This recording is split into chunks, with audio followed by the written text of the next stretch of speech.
तालिबान पर चल गई NSA डोभाल की तगड़ी तरकीब। देखते ही देखते पाकिस्तान को निगल गया तालिबान। भारत का अफगानिस्तान में देखिए फिर हो गया कमबैक। बाजवा का धरा रह गया कश्मीर पाने का ख्वाब। उल्टा पाकिस्तान के इलाकों पर तालिबान का कब्जा। दोस्तों, पाकिस्तान के कई सीमावर्ती इलाकों पर कब्जा करने के बाद अब तालिबान ने पाकिस्तान के लिए आखिरी चुनौती जारी कर दी है। पाकिस्तान और अफगानिस्तान में सक्रिय TTP यानी तहरीके तालिबान पाकिस्तान ने पाकिस्तान में एक ऐसा धमाका किया है जिसने पाकिस्तानी सेना और सरकार दोनों को हिला दिया है। TTP ने कहा है कि अगर पाकिस्तानी सरकार देश में जल्द से जल्द शरिया कानून लागू नहीं करेगी तो वो अपने आखिरी दिन गिनने शुरू कर दे। पाकिस्तान को खून के आंसू रुलाने वाले TTP आतंकवादियों ने कहा है कि अब पाकिस्तान संविधान से नहीं बल्कि शरिया कानून से चलेगा। TTP ने कहा है कि पाकिस्तान की सेना और सरकार शरिया कानून के बताए रास्ते पर नहीं चल रही है। TTP ने आगे कहा कि पाकिस्तान की न्यायपालिका वहां शरिया कानून लागू करने के बजाय संविधान लागू करना चाहती हैं, लेकिन हम पाकिस्तान में तालिबान की तरह शरिया कानून लागू करके रहेंगे।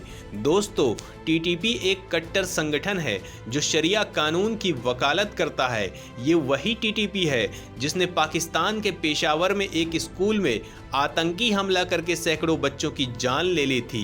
पाकिस्तान में TTP का प्रभाव धीरे धीरे बढ़ता जा रहा है। TTP पाकिस्तान में लिए जा रहे बड़े फैसलों में दखल दे रहा है। पाकिस्तान में TTP क्या है, इसका अंदाजा आप इसी बात से लगा सकते हैं कि इस कट्टरपंथी संगठन के दबाव में वहां की सरकार ने एक बड़ा फैसला ले लिया था। पाकिस्तान की सरकार ने TTP के आगे घुटने टेकते हुए TTP के कई आतंकवादियों को छोड़ने का फैसला ले लिया था। ये वही आतंकी थे जो लगातार पाकिस्तान में हमला करते रहते थे। आप ये जानकर हैरान हो जाएंगे कि TTP ने पाकिस्तान के कई कबायली इलाकों पर कब्जा कर लिया है और वहां शरिया कानून लागू भी कर दिया है। बहरहाल, जब TTP ने पाकिस्तान को संविधान की जगह शरिया लागू करने की चेतावनी दी तो शहबाज शरीफ ने इस कट्टरपंथी संगठन को मनाने के लिए देवबंदी उलेमाओं का एक दल काबुल भेज दिया। इन उलेमाओं को पाकिस्तानी सेना ने सैनिक विमान से काबुल भेजा था, लेकिन TTP ने इन सभी उलेमाओं को खाली हाथ वापस लौटा दिया। इन पाकिस्तानी उलेमाओं ने TTP से कहा था कि वो अपनी जिद छोड़ दे। पाकिस्तानी उलेमाओं ने अपनी मुलाकात में TTP को इस्लाम और कुरान की भी दुहाई दी थी, लेकिन TTP यानी तहरीके तालिबान पाकिस्तान माना नहीं। दोस्तों, चौंकाने वाली बात यह है कि जब अफगानिस्तान से अमेरिकी सेना वापस जा रही थी उस समय पाकिस्तान ने तालिबान को बढ़ चढ़कर मदद की थी।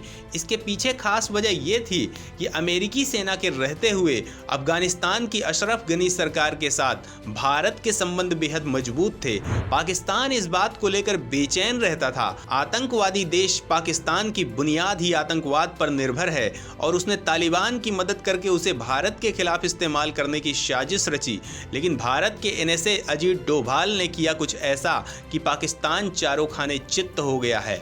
आखिर डोभाल ने ऐसी कौन सी चाबी घुमाई कि बाजवा की बेचैनी बढ़ गई है। शहबाज को शौक लग गया है, सारे दाव उल्टे पड़ गए। तालिबान पाकिस्तान की ही गर्दन मरोड़ने को हो गया है तैयार। इन सवालों के हैरान करने वाले जवाबों को जानने के लिए वीडियो को पूरा देखिए और अपनी राय कमेंट बॉक्स में जरूर दें। अपने ही खोदे गड्ढे में बुरी तरह फंसा पाकिस्तान। तो दोस्तों, अफगानिस्तान दुनिया के नक्शे पर मौजूद एक ऐसा देश है जिसने 2 दशकों में दक्षिण एशिया की राजनीति को बदल कर रख दिया है। पिछले साल ही यहाँ पर फिर एक बड़ा बदलाव देखने को मिला जब 21 सालों के बाद तालिबान ने शासन में वापसी की। जैसे हालात शुरुआत में बने उसके बाद भारत की मौजूदगी यहाँ पर कितनी रहेगी इस पर कोई कुछ नहीं कह सकता था। लेकिन अब 1 साल के बाद भारत चुपचाप अपना कमबैक अफगानिस्तान में कर चुका है और पाकिस्तान के पैरों तले जमीन खिसक गई है, क्योंकि तालिबान अब पाकिस्तान की गर्दन पर सवार हो गया है। आप सोच रहे होंगे कि आखिर यह बदलाव कैसे हुआ। तो दोस्तों, नवंबर 2021 में भारत के सुरक्षा सलाहकार अजीत डोभाल ने राजधानी नई दिल्ली में अफगानिस्तान पर तीसरी क्षेत्रीय वार्ता की मेजबानी की थी। उस दौरान भारत ने इस बात को स्पष्ट कर दिया था कि उसका मकसद तालिबान को उखाड़ फेंकने के लिए किसी गठबंधन से हाथ मिलाना नहीं है, बल्कि वो आईएसआईएस और अलकायदा जैसे संगठनों को रोकना चाहता है। जून 2022 में जब वार्ता हुई, इसी लाइन को दोहराया गया। फरवरी 2022 में भारत ने ऐलान कर दिया था कि वो 50,000 टन गेहूं अफगानिस्तान को मुहैया कराएगा। भारत का ये ऐलान मानवीय राहत के तहत था। हैरानी उस समय हुई जब पाकिस्तान ने भारत की तरफ से आने वाली गेहूं की खेप को जाने के लिए अपनी सीमा का प्रयोग करने दिया।